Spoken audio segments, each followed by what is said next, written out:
احمد بن ثابت رحمۃ اللہ تعالی علیہ فرماتے ہیں نبی کریم صلی اللہ علیہ وآلہ وسلم پر درود پاک پڑھنے سے متعلق میں نے جو کچھ دیکھا ان میں سے یہ بھی ہے کہ میں نے خواب کے اندر جنگل میں ایک منبر دیکھا۔ جب اس کی سیڑھیوں پر چڑھ گیا تو میں نے زمین کی طرف نظر کی تو کیا دیکھتا ہوں، زمین سے دور ہوا دور ہوا میں ایک منبر ہے۔ میں کئی درجے اوپر چڑھ گیا، جب مڑ کر دیکھا تو صرف وہ درجہ نظر آیا جس پر میرے پاؤں تھے، باقی کچھ نظر نہ آیا۔ میں نے درود و سلام کا واسطہ دے کر اللہ پاک کی بارگاہ میں دعا کی، یا اللہ پاک مجھے سلامتی کی راہ چلا۔ اتنے میں پل صراط کی مانند ایک کالا دھاگا دکھائی دیا۔ میں نے دل میں سوچا کہ ہو نہ ہو یہ پل صراط ہے، اس نے مجھے آ کھیلا ہے۔ میرے پاس اللہ پاک کے فضل و کرم اور رسول کریم صلی اللہ علیہ وسلم پر درود و سلام کے سوا کوئی عمل ایسا نہ تھا جو اس دشوار گزار منزل کو پار کرنے میں میرے کام ہے۔ اتنے میں حاطف غیبی سے یہ آواز سنائی دی کہ اگر تم اس منزل کو پار کر لو تو اس پار رسول اکرم صلی اللہ علیہ وسلم اور آپ کے صحابہ کرام علیہ رضوان سے ملاقات کی نعمت پاؤ گے۔ یہ سن کر میں بہت خوش ہوا اور میں نے اللہ پاک کی جناب میں درود و سلام کا وسیلہ پیش کیا تو اچانک مجھے ایک نورانی بادل نے اٹھا کر رسول اکرم صلی اللہ علیہ وسلم کے قدموں میں ڈال دیا۔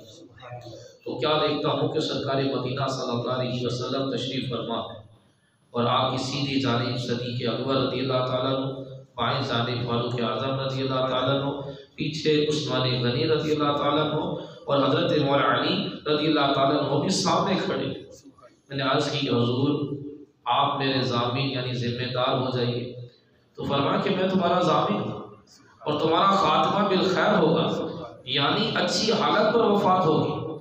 پھر میں نے دعا کی درخواست کی تو آپ صلی اللہ علیہ وسلم نے ارشاد فرمایا مجھ پر کثرت سے درود پاک پڑھنا لازم کر لو اور فضولیات سے الگ رہو۔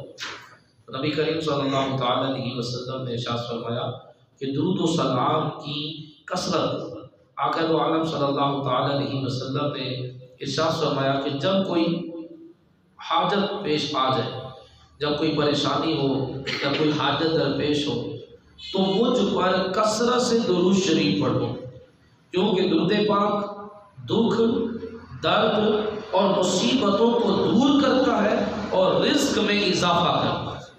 کہ درود دکھ کو بھی دور کر دیتا ہے، درد کو بھی دور کر دیتا ہے اور رزق کے اندر اضافہ ہوتا ہے۔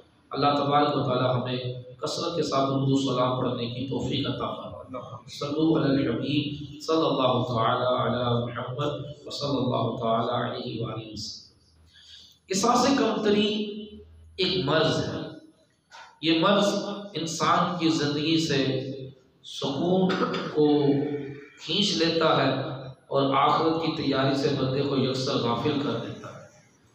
ایک ہوتا ہے احساس برتری اور ایک ہوتا ہے احساس کمتری۔ احساس برتری بندے کو تکبر میں مبتلا کر دیتا ہے اور احساس کمتری بندے کو ناشکری میں، حسد میں اور کفر کے اندر مبتلا کر دیتا ہے۔ احساس برتری کیا ہے؟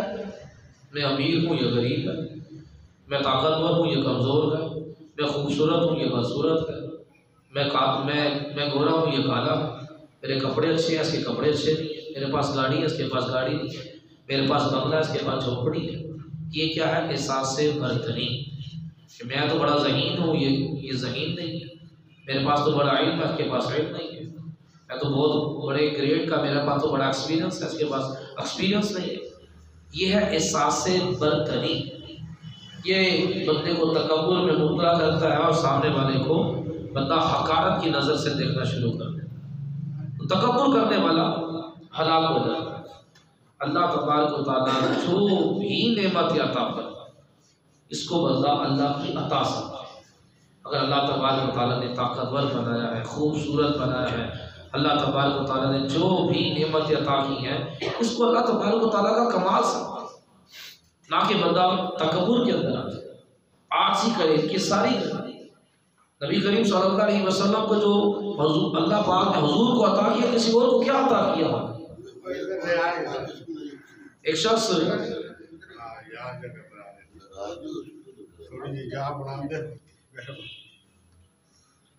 حضور صلی اللہ علیہ وسلم کی بارگاہ میں حاضر ہوا، اسے کچھ حاجت تھی، تو نبی پاک صلی اللہ علیہ وسلم کی نبوت کے جلال سے اس پر کب کبھی تاری ہوا۔ تو نبی کریم صلی اللہ علیہ وسلم نے اس کی یہ کیفیت دیکھی تو فرمایا کہ وہ سکون ہو جاؤ، میں کوئی دنیاوی ظالم بادشاہ نہیں ہوں، میں تو قریش کی اس عورت کا بیٹا ہوں جو گوشت سکھا کر کھایا کرتی تھی۔ فوراً اس کی کبھی ختم ہوئی اور اس نے حضور کی بارگاہ میں اپنی حاجت پیش کی۔ اب نبی کریم صلی اللہ علیہ وسلم اس پوری کائنات کے سردار ہونے کے باوجود کیسی عاجزی کی، فرمایا میں کوئی دنیاوی ظالم بادشاہ تو نہیں، میں تو قریش کی اس عورت کا بیٹا ہوں جو گوشت سکھا کر کھایا کرتی۔ لیکن آج ہی کسانی کی تو کبھی بھی بندہ کسی کے سامنے اپنی برتری، اپنے آپ کو بڑا اور یہ شو نہ کرے، یہ درست نہیں۔ اور احساس کمتری کیا ہے؟ جی میں غریب ہوں یا امیر ہوں، میرے کپڑے صحیح، اس کے کپڑے مہنگے، میرے پاس گاڑی ہے، اس کے پاس گاڑی ہے، میرے پاس اچھا مکان ہے، اس کے پاس بنگلہ ہے، میرے پاس کم علم ہے، اس کے پاس زیادہ علم ہے، میں خوبصورت نہیں ہوں، یہ خوبصورت ہے۔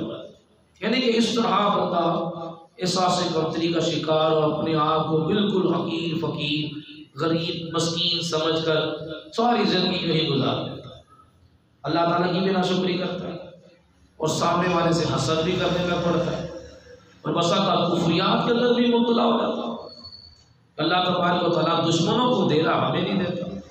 اللہ تبارک و تعالیٰ نے ہمیں ہی غریب کرنا تھا، اللہ تبارک و تعالیٰ کو ہم ہی نظر آتے ہیں، معاذ اللہ۔ اس طرح کے اعتراضات اور ناشکری کر کر بندہ کفر میں جا پڑتا ہے۔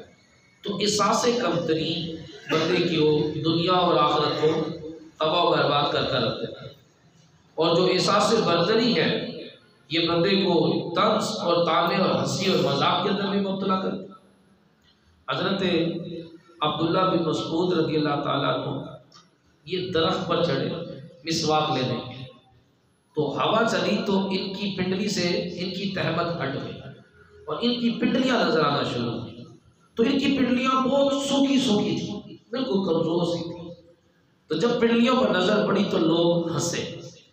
نبی کریم صلی اللہ تعالیٰ علیہ وسلم نے ارشاد فرمایا کہ تم عبداللہ بن مسعود کی پنڈلیوں پر ہنس رہے ہو، جبکہ اس کی دونوں ٹانگیں قیامت والے دن میزان عمل میں احد پہاڑ سے بھی زیادہ وزنی ہو۔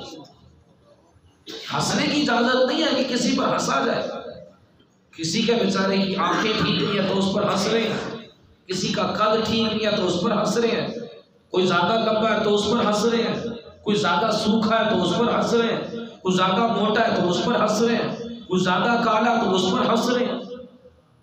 اللہ تبارک و تعالیٰ نے قرآن مجید فرقان حمید میں ارشاد فرمایا، یا ایھا الذین آمنوا لا یسخر، اے ایمان والو نہ مرد مرد پر ہنسے، لا یسخر قوم من قوم عسیٰ ان یکونوا خیرا منہم، کہ تم جس پر ہنس رہے ہو قریب ہے کہ وہ اللہ کے ہاں وہ بہتر ہو۔ تو نہ مرد دوسرے مردوں پر ہنسے، نہ عورت کسی دوسرے پر ہنسے۔ اس چیز کی اجازت نہیں کہ کسی پر ہنسا جائے، کسی کا مذاق اڑایا جائے۔ کلاس کے اندر کوئی بندہ سبق نہیں سنا پاتا تو سب اس کا مذاق اڑا رہے ہوتے ہیں، اس پر ہنس رہے ہوتے ہیں، یہ بڑا گناہ کا کام ہے۔ نبی کریم صلی اللہ تعالیٰ علیہ وسلم نے ارشاد فرمایا، مومن نہ تو طعنہ دیتا ہے، نہ ہی مومن لعنت کرتا ہے، نہ ہی مومن فخر کلامی کرتا ہے، نہ ہی مومن کسی کا مذاق اڑاتا ہے۔ مذاق مسخری والا نہیں ہوتا۔ اگر بندے کے اندر بے حیائی کی باتیں کرنے کی عادت ہے تو یہ مومن نہیں ہے، کامل مومن نہیں۔ اسی طرح جو بندہ کسی کا مذاق اڑا رہا ہوتا ہے وہ بھی مومن نہیں ہے۔ کسی ایک کو ٹارگٹ بنا لیا جاتا ہے، چار دوست مل کر اس کی اچھی خاصی کلاس لگا دیتے ہیں، کبھی اس کی ذہانت پر، کبھی اس کی کم تعلیم پر، کبھی اس کے سوکھے پن پر، کبھی کسی کے موٹاپے پر، کبھی کسی کی غربت پر، کبھی کسی معاملت پر مذاق بنایا جا رہا ہوتا ہے۔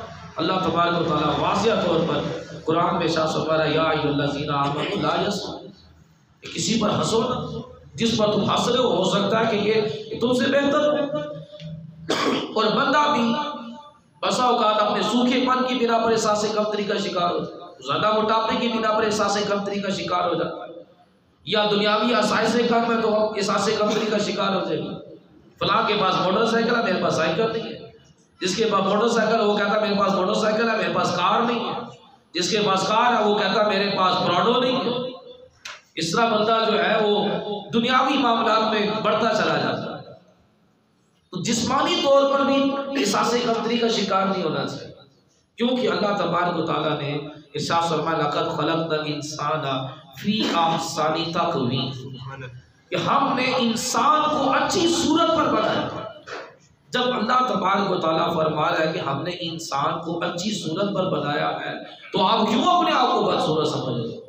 کیوں اپنے آپ کو بندہ کہہ رہا ہے کہ میں لمبو ہوں تو میں ٹھیکو ہوں تو میں فلاں ہوں تو میں فلاں ہوں؟ اللہ پاک کہہ رہا ہے کہ تم خوبصورت ہو اور آپ اپنے اندر عیب نکال کر احساس کمتری کا شکار ہوئے چلے جاتے ہیں۔ اس کی تفسیر میں لکھا ہے کہ اللہ تبارک و تعالیٰ نے انسان کے اعضاء کو بالکل درست بنایا، بڑا خوبصورت بنایا، اس کو علم عطا کیا، اس کو فہم عطا کیا۔ جانور جھکے ہوئے اور انسان ایک سیدھا قد قامت کھڑا ہوا۔ جانور منہ سے پکڑتا ہے، منہ سے کھاتا ہے، انسان ہاتھ سے پکڑ کر پھر منہ میں ڈالتا ہے۔ اللہ تبارک و تعالیٰ نے کیسا خوبصورت بنایا انسان کو، اور ہر اعضاء کو اس کی جگہ پر درست کر کے رکھا۔ تو اپنے جسمانی طور پر بھی بندہ کبھی بھی احساس کمتری کا شکار نہ ہو کہ میرا قد چھوٹا ہے، میرا قد لمبا ہے، میں سوکھا ہوں، میں موٹا ہوں، میں پھینگا ہوں، میں فلاں ہوں۔ نہیں، آپ کہیں میرے رب نے مجھے خوبصورت بنایا، میرے رب نے مجھے اچھی صورت پر بنایا۔ اور پھر دیکھیں اللہ تبارک و تعالیٰ فرمایا والتین، زیتون کی قسم، انجیر کی قسم، والزیتون، زیتون کی قسم، انجیر کی قسم، زیتون کی قسم، طور سینا کی قسم، شہر مکہ کی قسم۔ پھر اللہ فرمایا لقد خلقنا الانسان فی احسن تقویم، کہ ہم نے انسان کو اچھی صورت پر بنایا۔ اور کبھی بھی جسمانی طور پر احساس کمتری کا شکار نہ ہو، اور کسی کو جسمانی طور پر کبھی بھی اس کا مذاق نہ اڑایا جائے۔ نہ بندہ احساس کمتری کا شکار ہو، نہ کوئی دوسرا اس کو احساس کمتری کا شکار کرے۔ تو نبی کریم صلی اللہ تعالیٰ علیہ وسلم نے ارشاد فرمایا کہ ایک دوسرے کے بھائی بھائی بن جاؤ۔ تو نبی کریم صلی اللہ تعالیٰ علیہ وسلم کی تعلیمات یہ ہے کہ بندہ تکبر نہ کرے اور احساس کمتری کا شکار بھی نہ ہو۔ بس وقت دنیاوی چیزیں، یا تو بندہ اپنے جسم کی بنا پر احساس کمتری کا شکار، یا پھر دنیاوی آسائش سے کم ہونے پر احساس کمتری کا شکار ہو جاتا ہے۔ میں بڑا غریب ہوں، بڑا غریب ہوں، بڑا غریب ہوں، ساری عمر جو ہے نا وہ اپنی تنگدستی، پریشانی، قرضداری، یہ چیز نہیں، فلاں چیز نہیں، اسی کا ہنر ہوتا رہتا ہے۔ تنخواہ کم ہے، کاروبار نہیں چل رہا، کاروبار ٹھیک نہیں ہے، تو یہ مہنگائی بہت ہے، اسی طرح کی گفتگو۔ اب دیکھیں عیسیٰ علیہ السلام اللہ تبارک و تعالیٰ کے نبی، ان کا زہد دیکھیں کیسا تھا۔ انہوں نے مکان بنایا ہی، کوئی مکان تھا ہی نہیں ان کے پاس، جہاں نیند ان کی بارگاہ میں حاضری دیتی تھی وہیں پر آپ آرام کر لیا تھا۔ اور آپ کے پاس دنیاوی اشیاء کتنی تھی؟ دو تھی، ایک پیالہ تھا اور ایک تکیہ تھا۔ تو یہ چیزیں آپ کی اس لکڑی کے پیالے سے آپ پانی پیا کرتے تھے اور وہ تکیہ رکھ کر آپ آرام فرمایا کرتے۔ ایک دن آپ نے دیکھا کہ ایک شخص چشمے سے بک میں پانی لے کر پی رہا، تو آپ نے فرمایا یہ تو بڑا بہترین پیالہ، یہ تو پیالہ میرے پاس بھی ہے، جب یہ میرے پاس ہے تو مجھے لکڑی کے پیالے کی کیا ضرورت؟ آپ نے لکڑی کا پیالہ صدقہ کر دیا۔ پھر آپ آگے گئے تو دیکھا کہ ایک شخص درخت کے نیچے یہ ہاتھ اپنے سر کے نیچے رکھ کر آرام کر رہا ہے۔ آپ نے فرمایا یہ ہاتھ تو بڑا اچھا تکیہ، آپ کے پاس جو اپنا تکیہ تھا وہ بھی صدقہ کر دیا، دو چیزیں تھیں وہ بھی صدقہ کر دی۔ حضرت رابعہ بصری رحمت اللہ تعالیٰ علیہ، ان کے گھر میں چار چیزیں تھیں، ایک پیالہ تھا، ایک مٹکا تھا، اور ایک موٹی اون کی چادر تھی جس پر آپ نماز پڑھا کرتے تھے۔ یہ کو دو چار چیزیں تھیں آپ کے پاس۔ سفیان ثوری رحمت اللہ تعالیٰ علیہ کو جو پتہ چلا تو کہنے لگے کہ آپ تو بڑی قابل رحم ہیں، آپ کے پاس گھر میں صرف چار چیزیں ہیں، تو فلاں کا پڑوسی اس کے پاس جائیں، وہ بڑا اللہ نے اس کو مال دیا ہے، وہ مالی طور پر آپ کی مدد کرے گا، آپ اپنی دنیاوی چیزیں مکمل کر لیں۔ رابعہ بصری رحمۃ اللہ تعالیٰ علیہ نے فرمایا تمہیں کس نے کہا میں غریب ہوں؟ تم نے کہاں سے میری غربت دیکھ لی؟ کیا تمہیں نظر نہیں آتا کہ میں مسلمان ہوں؟ کیا میرے پاس ایمان کی دولت نہیں؟ اسلام سے دولت سے بڑھ کر بھی کوئی دولت ہے؟ اسلام ایک ایسی عزت ہے کہ بندے کو کبھی ذلت نہیں ملتی۔ اسلام ایک ایسی جو محبت ہے کہ بندے کو کبھی وحشت نہیں ہوتی۔ فرمایا کہ جو دنیا کا حقیقی مالک ہے رب کائنات، مجھے اس سے دنیا مانگتے ہوئے شرم آتی ہے تو میں پڑوسی کا خاک مانگوں۔ اب بتائیں ہم ایسے غریب کہاں سے لے کر کہ جو کتنے شکر گزار تھے یہ غریب، اور اپنی جو چیزیں 4 چیزیں ہونے کے باوجود کہتی ہیں میں بڑی امیر و کبیر ہوں، میرے پاس بڑا مال ہے، میں بڑی مالدار ہوں، کہ اللہ تبارک و تعالیٰ نے مجھے بڑی دولت عطا کی۔ لیکن آج بندہ اتنا کچھ ہونے کے باوجود کہتا ہے جی میرے کو کچھ نہیں ہے، میرے پاس کچھ نہیں۔ اللہ تبارک و تعالیٰ نے شکر کرنے کا حکم دیا، فرمایا لَئِن شَكَرْتُمْ لَأَزِيدَنَّكُمْ، تم شکر ادا کرو کہ میں تمہیں اور دوں۔ ہر حال میں اللہ پاک کا شکر ادا کرتا ہے۔ لَئِن كَفَرْتُمْ إِنَّ عَذَابِي لَشَدِيدٌ، اگر ناشکری کرو گے تو میرا عذاب بڑا سخت ہے۔ ناشکری لوگوں کی بڑھتی چلی جا رہی ہے، اور نبی پاک صلی اللہ تعالیٰ علیہ وسلم نے ارشاد فرمایا کہ اللہ تبارک و تعالیٰ کا شکر ادا کرتے رہا کرو، الحمدللہ کہا کرو۔ بندہ اپنے جسم پر غور کرے نا، اللہ تعالیٰ نے اتنی نعمتیں دی ہیں، فرمایا ان تعدوا نعمت اللہ لا تحصوها، اگر تم میری نعمتوں کو گننا چاہو تو گن نہیں سکتے۔ کوئی تمہارے پاس ایسا کاؤنٹر نہیں ہے کہ جس سے کہ تم کوئی ایسی ٹیکنالوجی نہیں ہے کہ تم اللہ کی نعمتوں کو گن سکو۔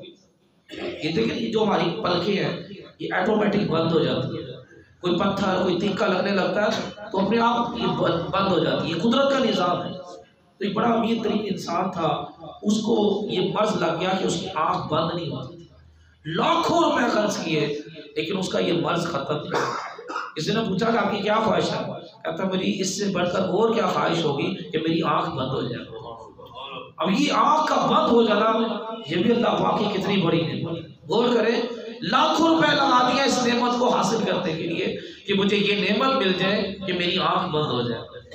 کیسی کیسی نعمتیں اللہ تبارک و تعالیٰ نے بندے کو عطا کی ہوئی۔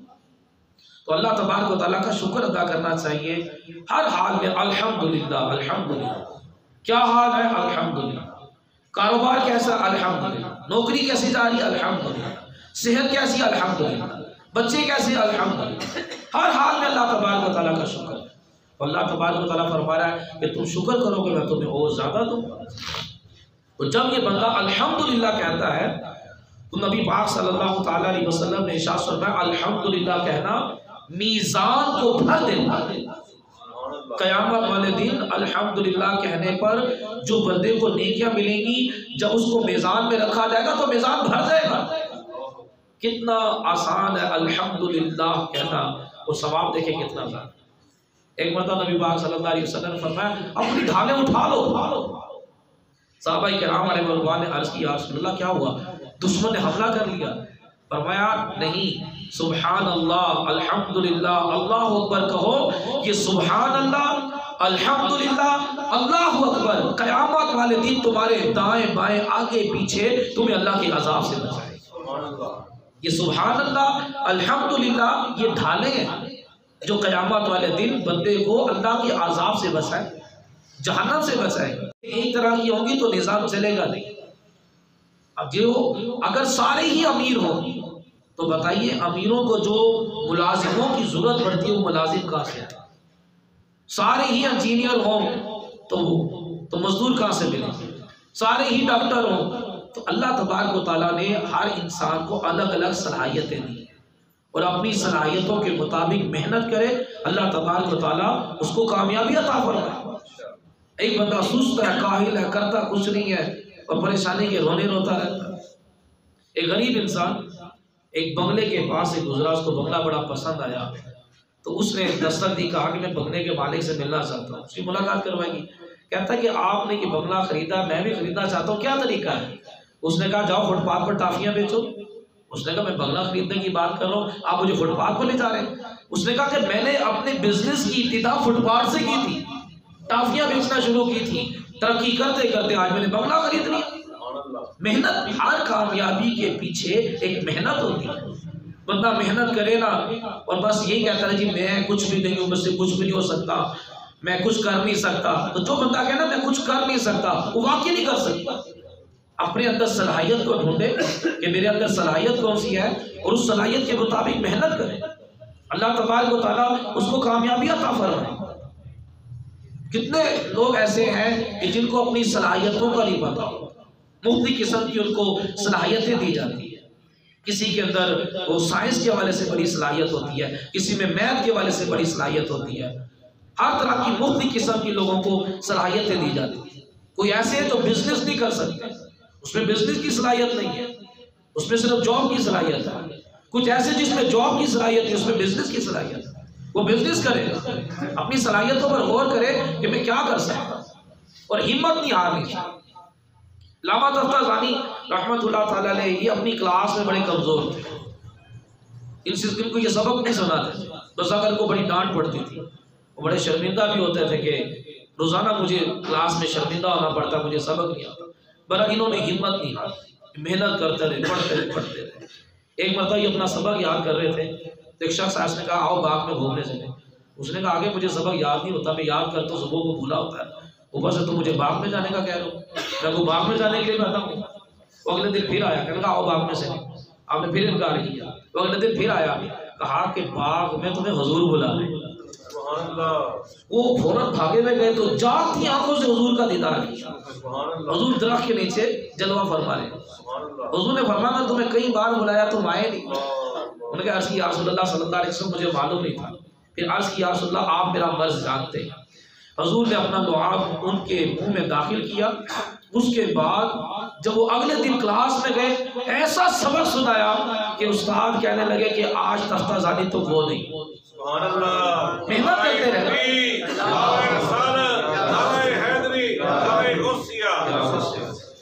محنت کرتے رہے، اللہ رسول کی طرف سے کامیابی ملے گی۔ اور آج جو عالم کورس کروایا جاتا ہے اس میں اکثر کتابیں جو ہیں علامہ تفتازانی کی، وہ کتابیں پڑھائی جاتی ہیں۔ امام اعظم کپڑی کی تجارت کرتے تھے تو کسی نے کہا کہ آپ تو بڑے ذہین ہو، آپ تو دین سیکھو۔ انہوں نے دین سیکھنا شروع کیا، امام اعظم بن، اتنے بڑے عالم دین۔ امام بخاری رحمۃ اللہ تعالی علیہ نے اپنے بچپن میں ہی 70,000 حدیث زبانی یاد کر لی۔ بندہ اپنی صلاحیتوں پہ غور تو کرے کہ اللہ تعالیٰ نے مجھے کیا صلاحیت دی، پھر اس کے مطابق محنت کرے، اللہ تبارک و تعالیٰ اس کو کامیابی عطا فرمائے۔ احساس کمتری کا شکار نہ ہو، نہ اپنی جسمانی طور پر نہ دنیاوی طور پر۔ ایک جگہ پر ہمیں ہمیشہ احساس کمتری کا شکار رہنا ہوگا، وہ کس میں؟ نیکیوں کے معاملے میں۔ نیکیوں کے معاملے میں کہے کہ میں کمتر ہوں، میرے پاس نیکیاں کم ہیں، میرے پاس نیکیاں کم ہیں، میرے پاس نیکیاں کم ہیں، یہ نیکیاں مجھے قیامت والے دن کامیابی نہیں دلا سکے گی، مجھے اور نیکیاں کرنی ہیں۔ یہاں پر بندے کو احساس کمتری کا شکار ہونا ہوگا۔ لیکن جہاں پر ہمیں احساس کمتری کا شکار ہونا چاہیے وہاں کہتے ہیں بس جی ٹھیک ہے، بہت نیکیاں کر لی، بڑی نمازیں پڑھ لی، بس ہم تو بخشے جائیں گے۔ دنیاوی اعتبار سے ہم کہتے ہیں ابھی بھی کم ہے، ابھی بھی کم ہے، ابھی بھی کم ہے، اور اپوزٹ چل رہے ہوتے ہیں۔ جب لوگوں کو کہا جاتا ہے کہ بھئی اچھے اعمال کرو تو کہتے ہیں یہ اللہ بڑا کریم ہے، وہ بڑا غفار ہے، اس نے تو 100 قاتلوں قتل کرنے والے کو بھی بخش دیا تھا، اس نے تو فلاں عورت کو بھی بخش دیا تھا، وہ بڑی زانی تھی، اس نے کتے کو پانی پلایا، اللہ نے تو اس کو بھی بخش دیا تھا، اللہ بڑا کریم ہے، وہ کسی ایک آدھ نیکی چھوٹی سی نیکی سے بخش دیتا ہے، چھوٹی موٹی نیکیاں تو ہم نے کی ہوئی ہیں۔ تو پھر انہیں کہا جاتا ہے کہ بھائی اللہ غفار ہے تو اللہ رزاق بھی تو ہے، اللہ رزق دینے والا بھی ہے، تو نوکری چھوڑ دو، کاروبار چھوڑ دو، صبح سے لے کر شام تک تم مال کے پیچھے بھاگتے ہو اور مال کمانے میں بس اگر ڈنڈیاں بھی مارتے ہو، 2 نمبری بھی کرتے ہو، بیٹھ جاؤ، اللہ رزاق ہے۔ جب عمل کی باری آتی ہے اللہ غفار ہے، جب رزق کی باری آتی ہے تو بھاگ دوڑ کر۔ تو جس طرح رزق کے لیے بھاگنا پڑ رہا ہے، اچھے اعمال کے لیے بھی بھاگنا پڑے گا، اچھے اعمال کے لیے بھی محنت کرنی پڑے گی۔ جس طرح رزق کہہ رہے ابھی بھی کم ہے، ابھی بھی کم ہے، تو بھائی نیکیاں ابھی بھی کم ہے۔ خاص کر جو بندہ بڑھاپے میں پہنچ جائے نا، اس کو تو زیادہ احساس کمتری کا شکار ہونا چاہیے کہ اب بس کوچ کا وقت آ گیا ہے اور میرے پاس نیکیاں کم ہیں اور قیامت کا دن 50,000 سال کا ہے، قبر کی ہزاروں سال کی زندگی ہے، سفر بڑا لمبا ہے، سامان کم ہے، میں اچھے اعمال زیادہ کروں۔ نیکیوں کے حوالے سے اپنے آپ کو صفر سمجھے اور دنیاوی اعتبار سے اپنے آپ کو بڑا مالدار سمجھے. زندگی موت کا کوئی پتہ نہیں.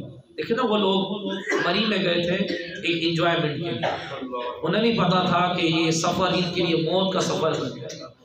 انہوں نے کہا تھا کہ ہم وہاں پہ ایک 5 اسٹار ہوٹل میں اسٹے کریں گے، لیکن انہیں نہیں معلوم تھا کہ ہمیں 2 گز کی قبر کے اندر اب ہزاروں سال کے لیے اسٹے کرنا پڑے گا. کچھ پتہ نہیں ہوتا یہ سفر ہماری زندگی کا آخری سفر. ہم یہ ضروری نہیں ہے، عبرت لینی چاہیے کہ صرف مری میں ہی موت آتی ہے، یہاں پر بھی لاہور میں بھی موت آ سکتی ہے. کوئی صبح کو بائک پہ نکلتا ہے، کوئی پیدل جاتا ہے، کوئی گاڑی پہ جاتا ہے. کیا پتا یہ جو ہم گھر سے نکلے گئے تو زندہ ہے، ڈیڈ باڈی ہماری گھر واپس. زندگی موت کا تو کوئی پتہ نہیں. تو بندہ یہ نہ سمجھے کہ بس میرے پاس نیکیاں زیادہ ہیں اور ابھی عمر بڑی کافی پڑی ہے تو پھر کر لیں گے نیکیاں. یہ بندے کی ہلاکت آخرت کو خراب کر رکھتے. اللہ تبارک و تعالی ہمیں سمجھنے کی توفیق عطا فرمائے.